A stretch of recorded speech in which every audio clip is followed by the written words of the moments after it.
fiscale. D'ailleurs, le régime fiscal auquel il bénéficiait est arrivé à jour à partir de novembre 2024, a-t-il annoncé. Sur le contentieux, le ministre dira qu'après la confirmation du redressement, le contribuable a, dans le cadre de la procédure contradictoire, saisi le ministère des Finances et du Budget pour une demande motivée d'arbitrage, en l'espèce. L'interpellation des dispositions déchargées l'entreprise au terme de cette procédure.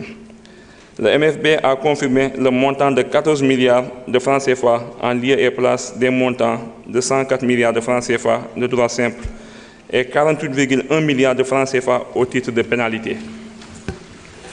En outre, le ministre a souligné que la Direction générale des impôts et des domaines travaille à améliorer son maillage du territoire.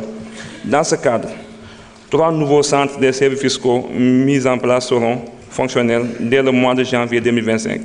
Ces centres de services fiscaux sont des guichets uniques qui connaîtront de tous les actes, enregistrements, recouvrements, etc. Par rapport au consentement à l'impôt, le ministre a informé que la DGID et le ministère de l'Éducation nationale travaillent sur un dispositif d'introduction du suivi fiscal dans les curricula de l'école primaire. Pour la taxe de régulation, il dira qu'elle n'intègre pas encore les comptes spéciaux du Trésor, mais le MFB est en train de travailler avec l'autorité de régulation des télécommunications et des postes pour une revue juridique du dispositif. Aussi, dans le cadre du programme avec le FMI concernant l'instrument de coordination de la politique économique, il a été décidé, pour plus de transparence et d'unicité budgétaire, de rapatrier toutes les taxes parafiscales jusqu'à-là gérées par des entités parapubliques dans le budget. En retour, des crédits budgétaires sont ouverts au profit des entités initialement bénéficiaires de ces taxes paradis fiscales. C'est d'ailleurs le cas du Fonds de développement du service universel des télécommunications. Par rapport aux collectivités territoriales, le ministre a informé qu'aussi bien le Fonds de dotation de la décentralisation et le Fonds d'équipement des CT ont connu des hausses significatives. En outre, le nouveau gouvernement travaille à plus de diligence dans la mise à disposition des ressources au profit des CT. Sur le logiciel de gestion financière des collectivités locales, il a relevé que depuis la fin de l'année 2022, l'application a été stabilisée. Toutefois, un besoin d'accompagnement des CT s'impose afin qu'elles puissent s'approprier davantage le système. Parallèlement, le travail se poursuit pour rendre disponible le réseau à tout moment. Par rapport aux saisies de drogue, le ministre a indiqué qu'un important investissement dans ce cadre a été réalisé par la douane et la collaboration de toutes les forces de défense et de sécurité a ainsi rendu le système beaucoup plus performant. Sur l'augmentation évoquée de la masse salariale de la présidente de la République, il a d'abord indiqué que le traitement ne concerne pas des recrutements politiques, mais des rubriques bien identifiées relatives notamment au salaire des agents de la gouvernance militaire du palais et des agents du chiffre. Le ministre a tout de même précisé que le budget global de la dite institution a drastiquement baissé. Enfin, le ministre dira prendre bonne note des recommandations de vos commissaires aussi être disposés à leur faire parvenir des compléments de réponse écrites. Monsieur le Président,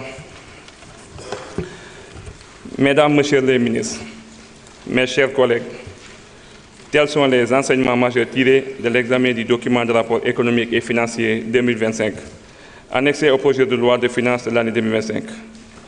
Je vous remercie de votre aimable attention.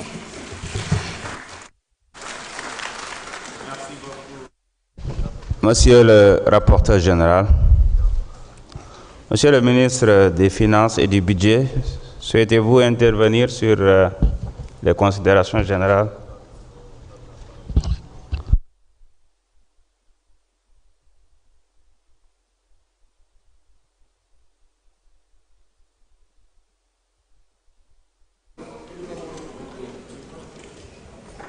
Je pense que le rapport revient fondamentalement sur les échanges que nous avons eus. Il y a cependant quelques observations de forme que nous communiquerons au rapporteur de l'ordre. Merci beaucoup, Monsieur le ministre.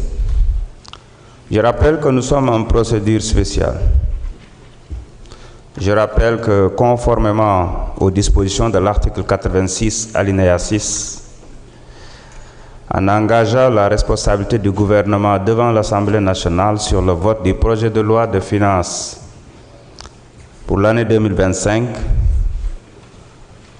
le projet de loi est considéré comme adopté. Bien sûr, sauf s'il y a une motion de censure déposée dans les 24 heures qui suivent et votée dans les conditions prévues à l'alinéa précédent, ce qui n'a pas été le cas. Je vais juste vous lire la lettre que le chef de gouvernement nous a adressée et qui a été partagée avec le bureau et la conférence des présidents, avec comme objet vote de projet de loi de finances pour l'année 2025. Monsieur le Président, par lettre numéro 04642/PR du 11 décembre 2024, Monsieur le Président de la République vous a transmis le projet de loi de finances pour l'année 2025. En application de l'article 86, alinéa 6 de la Constitution, et après délibération du Conseil des ministres du 18 décembre 2024, j'ai décidé d'engager la responsabilité du gouvernement devant l'Assemblée nationale sur le vote de ce projet de loi de finances. Veuillez croire, Monsieur le Président, à l'assurance de ma parfaite considération. Et je pense qu'il est bon aussi de rappeler que la Constitution, à son article 86, alinéa 6, nous dit clairement que le Premier ministre peut, après délibération du Conseil des ministres, engager la responsabilité du gouvernement devant l'Assemblée nationale sur le vote d'un projet de loi de finances. Dans ce cas, ce projet est considéré comme adopté, sauf une motion de censure déposée dans les 24 heures qui suivent et votée dans les conditions prévues à l'alinéa précédent.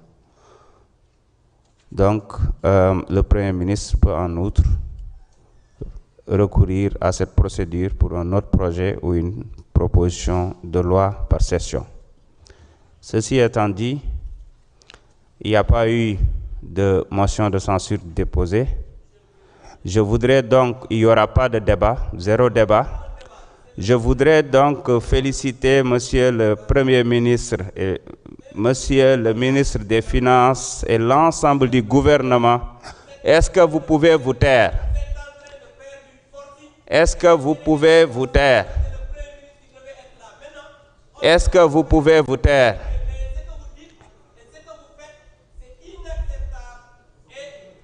Est-ce que, M. Mbaou, vous pouvez vous taire et vous asseoir?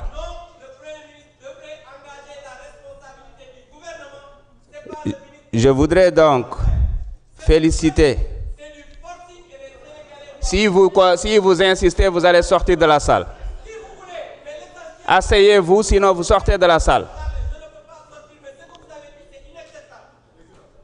Je rappelle clairement que je ne sais pas, c'est le français qui est difficile ou pas, mais la lettre est très claire. Le Premier ministre a engagé la responsabilité du gouvernement et donc la loi est adoptée.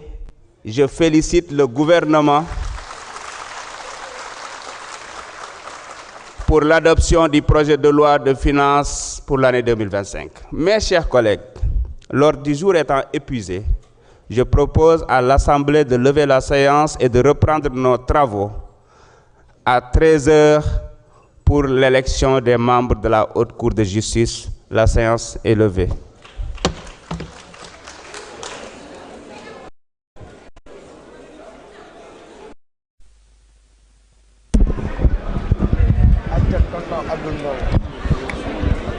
Voilà, donc mbokki internetu Sans Limites TV gis ngeen na nga xamante ni la mbir mi daal di demee moom le président El Malick Ndiaye daal dina lever séance bi ba 13 h incha allahu rabbi la ñu war a